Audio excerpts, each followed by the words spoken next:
Good morning, student. In this video, I will tell you about the failure of wave theory to explain the photoelectric effect.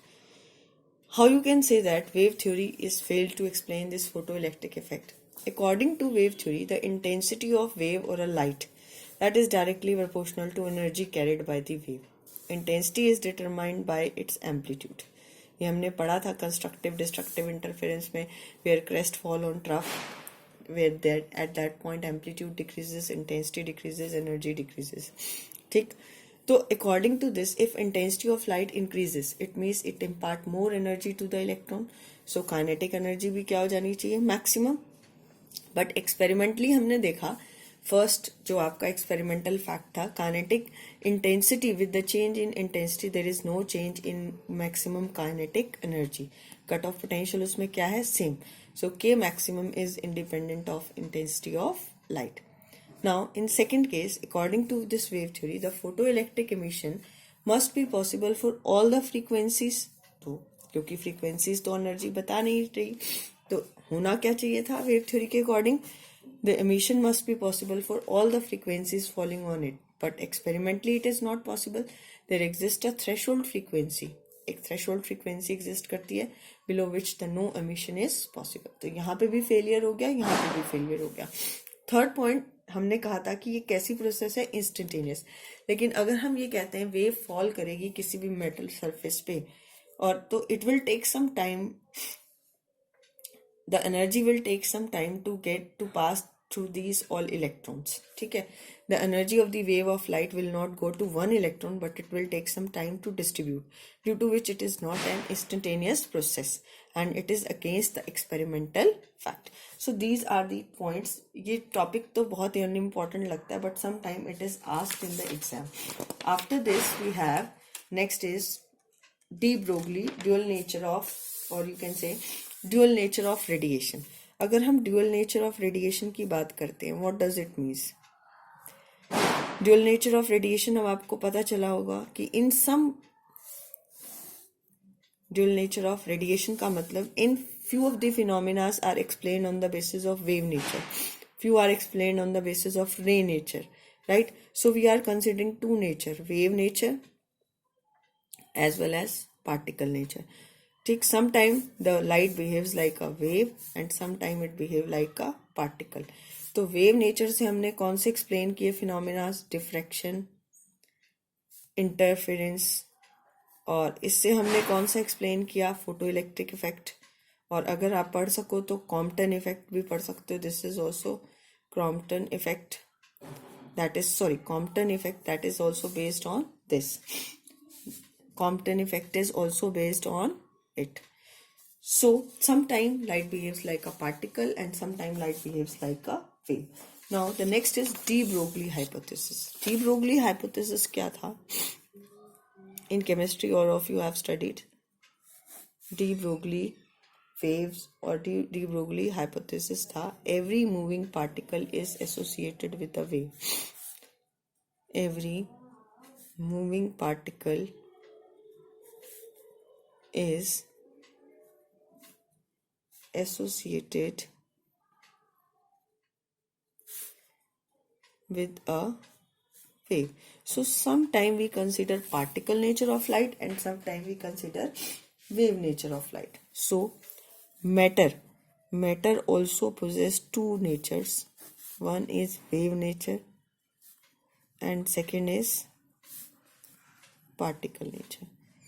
ठीक है, अगर speed small है, if speed is small, speed of particle is small, तो हम कौन सा nature consider करते हैं, particle nature. If speed is more, तो हम कौन सा कंसीडर करते हैं, इसका वेव नेचर.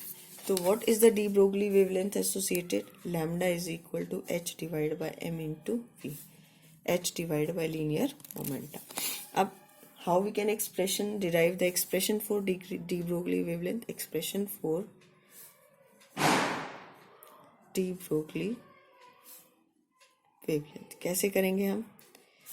हमें पता है E इज इक्वल टू क्या होता है, m इंटू सी स्क्वायर, और E is equal to H into nu. Right. अगर इन दोनों इक्वेशन को इक्वेट कर दें, m into C square is equal to h into nu. What is C? Speed of the wave, speed of the particle. So m into C square is equal to h into C by lambda. तो ये C से C cancel हो जाएगा. Lambda is equal to h divide by m into C. Because it is very difficult to maintain the speed of object with the speed of light, so lambda is equal to h upon m into v, h into p. अगर velocity ज़्यादा होगी तो wavelength कम होगा, right? If velocity is more, wavelength is small. We consider which nature of light? Wave nature. कौन सा nature consider करेंगे? Wave nature. If v is small, तो lambda is large. Lambda is large means particle nature. कौन सा nature? Particle nature of light. Particle nature of light. Is it clear? Now after this we have to explain this de Broglie wavelength associated with an accelerated electron. What is this de Broglie wavelength associated with? De Broglie wavelength associated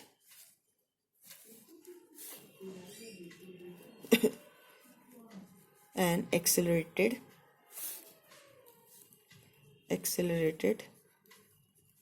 electron. ठीक है.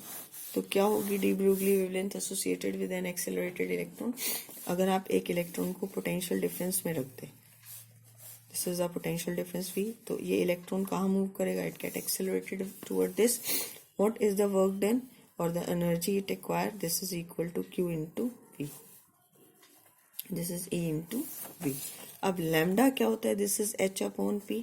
और हमें पता है kinetic energy is p square by 2m. तो p square is equal to 2m into, अगर kinetic energy E है, this is 2m into E. तो p कितना हो गया? Under the root of 2m into E. तो लैम्डा बन गया this is h divide by under the root of 2m into E. अब E कितना है? E into V. ये तो हमने इलेक्ट्रॉन के लिए कर ली. ठीक है, इलेक्ट्रॉन का स्पेशल केस हमने कर लिया.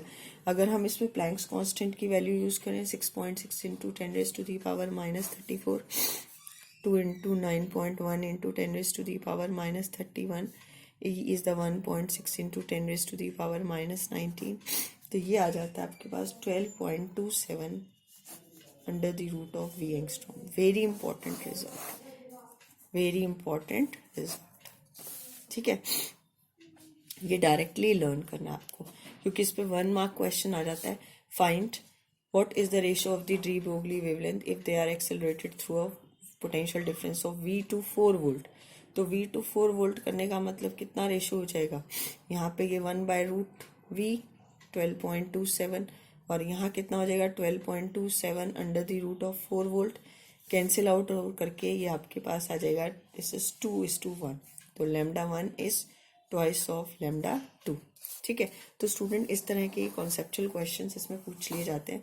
अगर मैं कहूँ लैम्डा और वी के बीच में ग्राफ प्लॉट करो तो कैसा होगा? लैम्डा और पोटेंशियल, और या फिर आप क्या कहें इसमें ई के बीच में. E is the kinetic energy. What is E? E is here kinetic energy. तो लैम्डा और वी के बीच में ग्राफ प्लॉट करें तो लाइक इन दिस वे. और अगर मैं कहूँ लैम्डा और 1 बाय रूट वी के बीच में ग्राफ प्लॉट करें, then this graph is straight line. Now one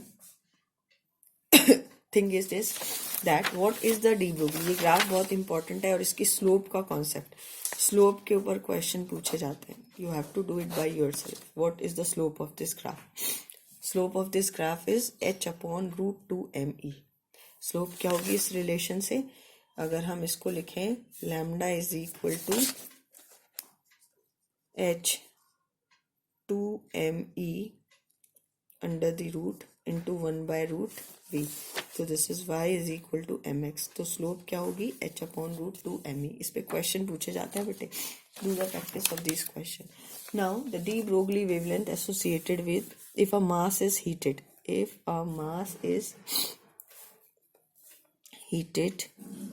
to temperature, then what is the de Broglie wavelength associated? अब कितनी डी ब्रोगली वेवलेंथ एसोसिएटेड होगी? Associated with it.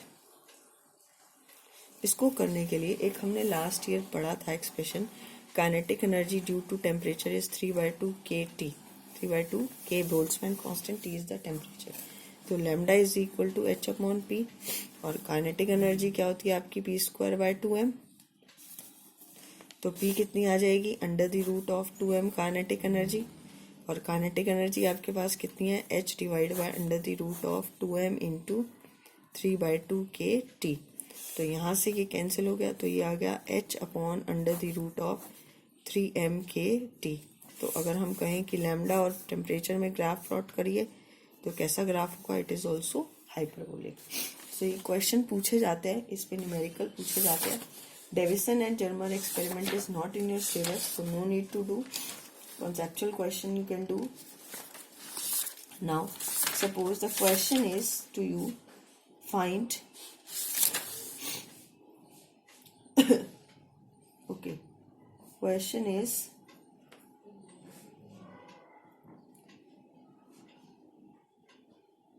okay student, up to this you can do, and other conceptual questions you can do it by yourself. Thank you. This completes photoelectric effect. Thank you.